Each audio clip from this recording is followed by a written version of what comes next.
welcome everyone today to our investor webinar. Thank you very much for your time and being here. We're really excited by what's going on at Agunity, and we're really looking forward to telling you a bit more about who we are and what we do. The way the format will run today is our founding CEO, David, will give a presentation on Agunity, kind of our current capital raise and what are our strategic plans. And then we'll get into a bit of Q&A afterwards, and then that will be today's webinar. If you do have any questions at any point, please use the Q&A function. We will do our best to answer this as soon as you put in a question, but we'll also spend a bit of time at the end of the call going through any Q&A questions that remain. So that's it. Really simple. If you have any issues at all, please use the chat function. Otherwise, thanks again for your time. And without further ado, David, I'm going to hand it across to yourself. Thank you, Angus. So, hi everyone, and I'm David, and I'm the founder of Agunity. And what Agunity does is we build technology that improves the lives of smallholder farmers. And some new regulations just coming down in Europe have just made our work a whole lot more urgent, as a lot of those farmers are genuinely at risk of losing what is already a pretty meager income. So look, but after 8 years, I'm pretty proud to say that we have improved the lives of hundreds of thousands of farmers all over the world. We work with most of the biggest organizations that are helping farmers, including USAID, Fair Trade, World Food Programme, and many others, as you can see there on the list. So our technology is now helping farmers in over 70 countries, and we have teams on the ground in 5 of them. Well, we provide a range of technologies specifically for very low-income farmers in the most remote regions, which is 3 billion people who are mostly living on just a couple of dollars a day. Look, if you haven't seen it already, please take a look at our 2 most recent videos, as they put this into really good perspective. But what Agunity is really doing is working with the hundreds of millions of farmers who are left behind by most of the other technology services and everything. But while those small farmers get very little support, they still produce $4 trillion of value. They feed 3/4 of the world, and they produce a lot of the things that are very important to people like you and me, like 80% of things like coffee, chocolate, tea, spices, which most people couldn't be without. And from what we have seen in all of our projects, most of those farmers are working at a fraction of their real potential. So that $4 trillion would actually be a whole lot higher. Now, according to FAO, there's 570 million farms in the world that supports the 3 billion people ecosystem. And there's a lot of technology for that top 70 million, which is like the farmers that we'd recognize in places like Australia. And there's some solutions for the middle, and in some countries like India, for example, there are many local solutions.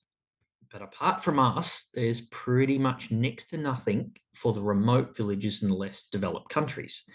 Now, we've been around 8 years, which is a long time in this space, and we've seen a lot of other companies come and go in this space because it's frankly not easy, and the normal business models clearly don't work. So what we've built is a whole ecosystem of products, especially designed for those very remote farming communities. We don't build solutions for bigger farmers, and we don't try to go into markets. We try to specialize on our space, which is pretty open market. Now, we started this by building the farmer's super app and phone, and we did this for a very, very long time. It's a simple application for the farmers. But nowadays, we do a lot more with the management systems for farmer cooperatives and buyers and groups of farmers. But while those other 2 things, they earn us revenue, what they are doing is we are building an exclusive network of millions of farmers for the endgame product, which is Crops List. Now, we've already deployed this in Kenya with USAID, and was for indigenous vegetables. And then we've done it in Ghana for rice, which you can see there. And we're now working on the global coffee trade, which is a really big opportunity. Now, over the years, we put together a team with decades of experience in their respective areas. So I grew up on a farm. I was at Goldman Sachs and Lehman, and I founded companies in Japan and Singapore, and they were both acquired. And unlike on other companies, we just don't have turnover within our senior team because everybody loves what they do. We've mostly had this team together for the whole 7 or 8 years. But more importantly, I think, than our management team is our local field agents. Now, they're run by the wonderful Navitra, who, again, she's been with us for 7 years. And having that local knowledge and cultural awareness and spending time with the farmers has allowed us to learn what their real needs are and adapt our products and revenue models into something that works. And I think that's the distinction between us and many of the other companies that have come and gone while we've been around. Now, in our first year, we did lots of, public speaking events. We won lots of awards. We raised about $2 million. But then after 2020, we mostly stopped raising investment and we just grew our business organically. We concentrated on getting more and more farmers and bigger relationships. And some quarters we've been profitable, but now we're back raising capital. And I'll get to there's a really good reason for that in a minute. Anyway, much to my surprise, I got invited by the Indonesian Minister of Agriculture to speak at the G20 in Indonesia. It was a huge honor. I was really shocked, but I was more shocked when I researched about the other company that was invited to speak alongside me. And that company was Pinduoduo. And for perspective, this is our revenue compared to theirs at the time. I was wondering what I was doing there. Now, everyone knows that Alibaba changed the face of manufacturing in China. But unless you're actually in China doing business, what people don't realize is Pinduoduo was doing the same thing for Chinese farmers. And as he explained at the G20, a family in Shanghai can order a box of apples from Xi'an the same way a supermarket orders a container of them. And this has transformed China's rural economy, and farmers' lives and income have improved immensely because they're just no longer being exploited by middlemen. China's farmers literally went from being amongst the most impoverished and exploited in the world, and now they're getting better, fairer deals than farmers in places like Australia or the US. And what's so exciting is our potential market is much bigger than Pinduoduo.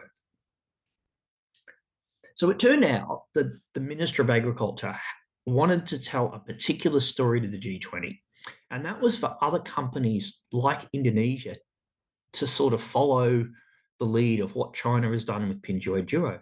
They can't jump directly to trading online. Indonesia has tried that. They've had dozens of marketplaces and they've not been successful because there's a lot of work you need to do first. And that's also what the Pinduoduo CEO said. He said, frankly, that the other countries are just not ready the way China was at the time. But, we can't just leave 500 million smallholder farmers behind, and that's where Agunity comes in. We get the farmers through these steps 1 to 3. We digitize them, we organize them, we commercialize them, and then we can empower them with online trade. Then they're ready for online marketplaces. And so that's exactly what we're doing now. Our other products, the farmer app and the onboarder, they're letting us onboard millions of farmers who are growing billions of dollars of produce, and later we can help them earn more via online trade, and we'll get a really healthy percentage of that, about 3 to 10%, which is what Pinduoduo and other marketplaces get. So it's a very established model. So we've got one customer, Aromia, and they will see our revenues grow to about $12 million in the next few years, just one cooperative when we fully capitalize it, when we fully utilize it. And now mostly that's from a percentage of the trade marketplace, but we've also brokering other services back to them like fertilizers, loans, insurance, and we've got a subsidiary company, Tracingly, that does data and tracking. So we've been busy for a few years getting the farmers and organizations through step 1 to 2. But then something happened which is about to disrupt most of the world, and it makes our work all so much more urgent. And I'm talking about EUDR and CS3D, which is new legislations from Europe that are designed to combat decades of exploitation of farmers and unsustainable behavior. we have been on missions with the EUDR delegations around Africa, and most of the world is just not prepared, and EUDR is dead serious about enforcing these. So it's supposed to begin by the end of the year. CS3D is coming a year later. EUDR is about deforestation. CS3D is about child labour, slavery, and exploitation, which is a whole lot harder. So we know intimately about this because we became aware of this. We knew about it, but when we became aware that so many organizations were not prepared was Aromia, who's a long-term client of Agunity, and they are the biggest coffee cooperative in the world. They have over 500,000 farmers. They produce $1 billion worth of coffee, which they could be selling all over the world. But for months, their suppliers stopped buying it from them. And you've got to think about how significant that is, because they were getting warnings from their buyers that they just were totally incapable of complying with EUDR. And it's no surprise as to why. So the problem with this industry, it's a bit like an hourglass, right? You've got millions of farmers at the top, you've got millions of companies and billion consumers at the bottom, and you've got just a couple of, dozen powerful companies in the middle. And as you'd expect, those companies are using their power to make the most profits. They make more than twice what the farmer gets for growing coffee. They push up the price for coffee companies and consumers, and they keep the quality low so it remains a commodity. But as we've learned by dealing with the cooperatives and the coffee companies, they're not doing that much at all. They often subcontract the import, customs, and shipping services, and many producers like Aromia and some of the coffee retailers are actually capable of doing all that themselves. They just need to be brought together, and they need to be organized a bit better. And that's what we're doing now, because this is how Aromia prepared for an audit. The biggest coffee company in the world, that's their bookkeeping. So we need to get them in a way that they can actually say, hey, I've got this much coffee, and companies like the coffee companies in Australia that we're talking to can just do direct orders, organize the shipment, everyone's going to benefit. And this is our team. This is Nervit, who I mentioned before, and Gerbos, who's our guy in Ethiopia, training and digitizing those farmers. But there's 500,000 of them, so it's a really big job. But suddenly, hundreds of millions of other farmers need to digitize urgently so that their buyers can comply with these new regulations. I was just in Thailand speaking to organizations who have not prepared for something that's happening in as soon as December. So we're overwhelmed with requests from cooperatives and governments as they start to realize that the impact that EUDR is going to have on their farmers and economies. Don't even think about CS3D. And here's some good news, though. Unlike a lot of global problems, there's actually huge amounts of funding available for this. It's for the farmer groups, not us. But, the ironic thing is most of those farmers who need it have no idea how to apply or what's available for them. But we know, we've initially got a lot of grants in Agunity. We don't do it now, but we can help those farmer groups get millions of dollars in grants, which is like what we're doing for Aromia, what we're talking in Thailand and other countries about now. And they can use that money to help us pay us to train and digitize them. And that gets millions of farmers onboarded, and it goes back to what we were saying. Eventually, we'll have really big marketplaces. But look, we are already flat out. Like Aromia is probably almost too big for us. We have offers all over the world to come into other things. They urgently need it, and that's really why we're going back to raising funding, because now's the time. We can accelerate our growth. We can eventually become marketplaces in these developing countries. We have a really good position to become the global marketplace for premium coffee, and in the process, we'll help lift millions of farmers out of poverty. So thank you very much, and I'm really looking forward to some questions. Thank you, David. Great presentation. Alrighty, for anyone who has any questions, please pop them in the Q&A chat, and we will go through them one by one. So I've got the first question that's come through. It just says, who are your competitors in this space? Yeah, look, that's a great Great question. The closest one I'd say is FarmForce. And we, our biggest customer globally is Fairtrade International. Fairtrade also uses FarmForce. FarmForce is technically a smallholder farmer solution, but their definition of small farmer and our definition is very different. Most of our farmers could never understand that solution. And there are quite a few like that. But we would consider them, when we did that pyramid of the 70 million farmers, most of those are in the middle or top. There really isn't anything to speak of except discrete local solutions in country that we've encountered that has been around any more than a couple of years in the time that we've been around. There are a few other farm forces, but again, bigger farms, bigger cooperatives. Not much where you give a phone and a simple application to the hundreds of millions of micro farmers in the world. That's where we specialize, and that's where our kind of unique business model helps us, because the cost of farm force is also prohibitive for any of these farmers and most of the other solutions. Even the local solutions, they often struggle to find a way to make money out of them. We figured that out. Thank you, David. I've got another couple of questions to come through, and I encourage you definitely get your questions in. So this one is it's from an anonymous attendee, but what's your exit strategy? Oh yeah, great question. Look, I would say that's pretty obvious. We were featured at the G20 next to Pinduo Duo. It doesn't take much to gather that, look, when we reach to millions of farmers, which even without raising investment, will hit quite a few million farmers in the next couple of years, that sort of business, even if we didn't have our own marketplace, would be extremely valuable to organizations that want to set up agriculture or other marketplace or sell products into this. So we are a really good acquisition target. In as soon as 2 to 3 years, we will be extremely valuable to those. Now, if we're succeeding, if we're opening up commodity marketplaces in the world, if we've got a great position in coffee, we're going to play that out. We're going to grow the business to help as many farmers and get as big as we can.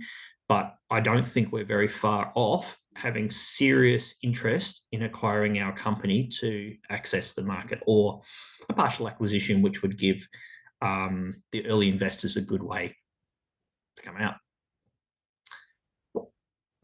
Thanks, David. A couple more have come through. Are you able to share the IM?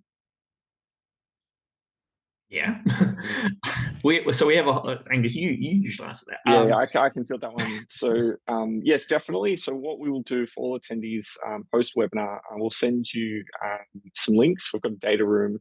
It's got an IM, and it's got the deck financial model. It's got everything you need.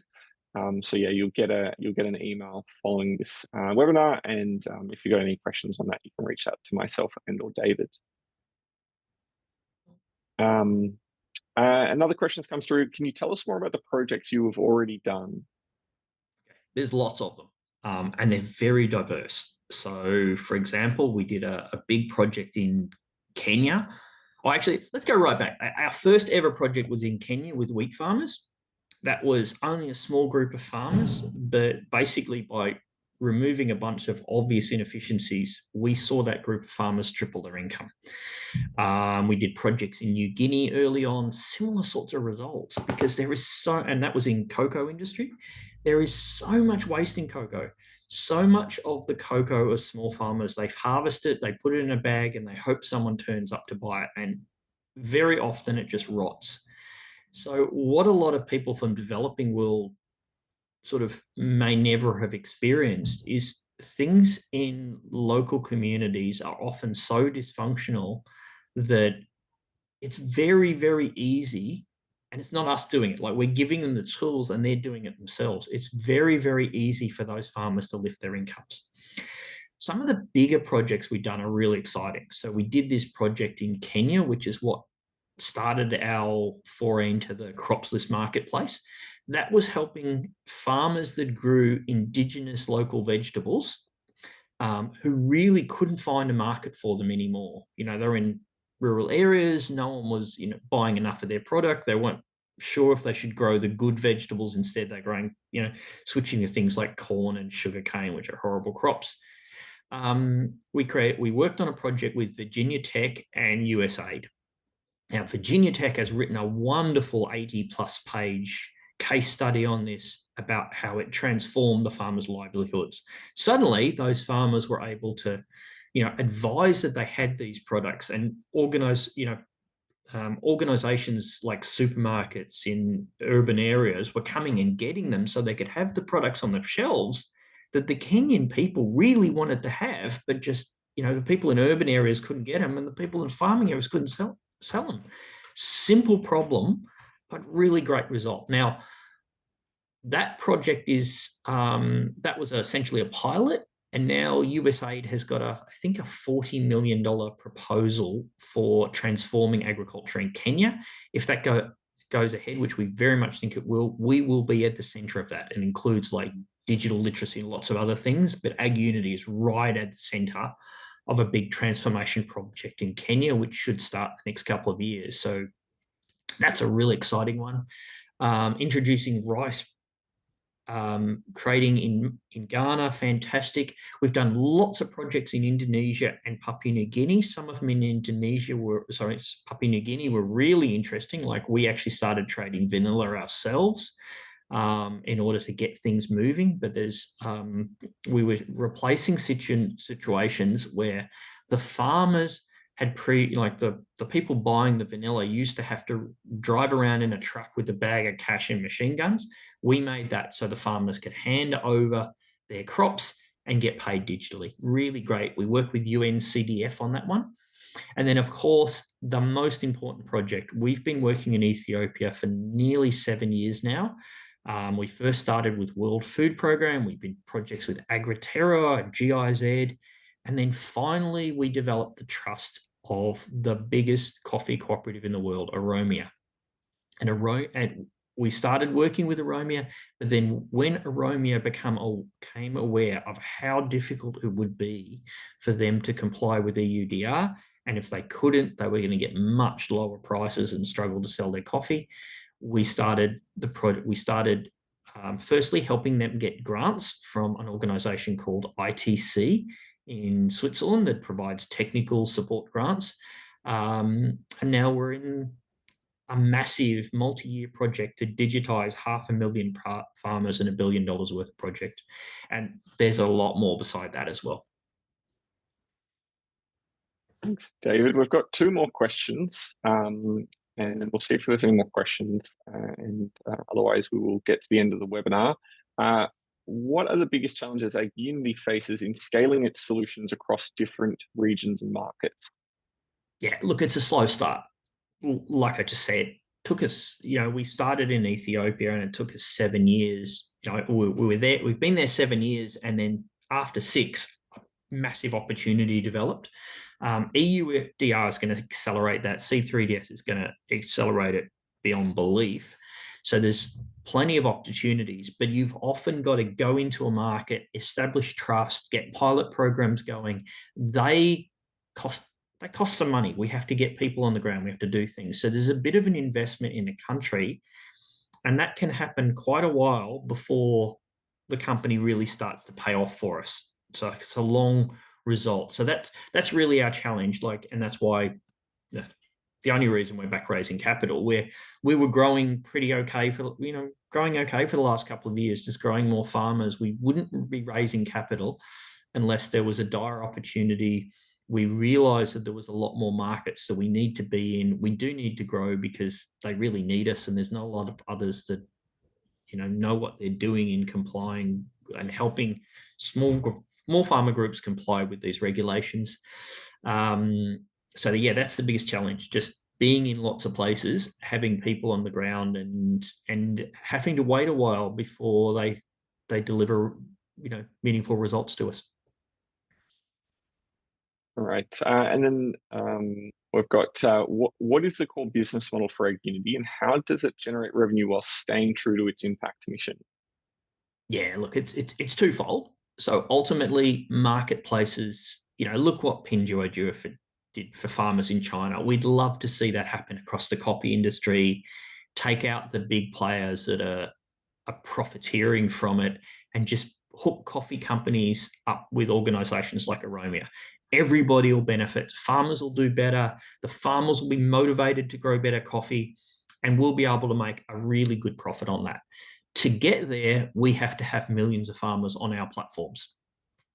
And to do that, we're very fortunate, and this is accelerated because of EUDR, that now pretty much any of these organizations can go to up to a dozen different organizations, from USAID to the EU to World Food Programme to organizations like ITC and Asia Development Bank. They've all got funds for the farmers, because look, and this is where a lot of organizations in our space have failed. Farmers like the ones you see on the screen, they can't afford to pay for services, and even if they could, they wouldn't, because cost is so important to us. They're very reluctant to pay something before they've got the benefit. So what you have to do as a business model is find ways to help them get money to pay for our services, and we can make millions from that. And then ultimately we have those millions of farmers in a marketplace, and that delivers real, good revenue returns for providing a valuable service to the farmers. So it's complicated. We're not like Uber farmers. We just don't go out and sell an app and make $1 an app. And that again is why no one really succeeded in this space before us. Thanks, David. And then we've got the last question so far. And again, if you do have any questions, please ask. But thank you for everyone for sending through questions. So last question is just, why do you think Agunity is going to be successful? Simple. We are providing a real need, a real genuine need. Like, everyone needs what we do. The farmers need to be digitized. You can't. Well, actually, I was answering this question at a conference in Thailand. The thing that keeps me up most at night, the thing that is perhaps a bigger issue than climate change, and I really don't say that lightly. Think about it. If we don't digitize these farmers, if we don't help them earn more and become more productive, if we leave them behind, the bigger farmers, they're going to produce more food. They're going to find ways to feed the world. What happens to 3 billion people if we as society do that? That's a really big problem. Like, they're not, where do these people go? How do they earn an income? How do they live? That's why we'll be successful, because we're solving a very genuine, massive global problem. And if it's not us, someone else has got to do it. And we've got a lot of experience in this field. Nice one. Thanks, David. Look, that's all the questions we've got so far. Again, now's your opportunity. I will say, however, though, if you do have any questions after this meeting, or you would like a one-on-one with David and myself and anyone else from our management team, happy to organise. Also, for anyone online who couldn't make it today, so I know there are a number of you, if you have questions as well following watching this webinar, please send them through to myself, and we'll get back to you on those. But otherwise, that looks like it's it for today. Well, that was a healthy lot of questions, actually. So, it was. So yeah, thank you everyone who's joined today. I really appreciate your time. Thank you for asking questions for those that ask questions. Yeah, David, I don't know if there's anything you want to say before we close off today's webinar. No, I'm very happy with that. Thank you. Excellent questions. Thank you, everyone. And like Angus said, we're open to ask or anything else. We're nothing more than happy to talk about the great work we're doing. Fantastic. Well, look, thank you, everyone. We will end the webinar there today. Appreciate your time, and hopefully we'll be talking again soon.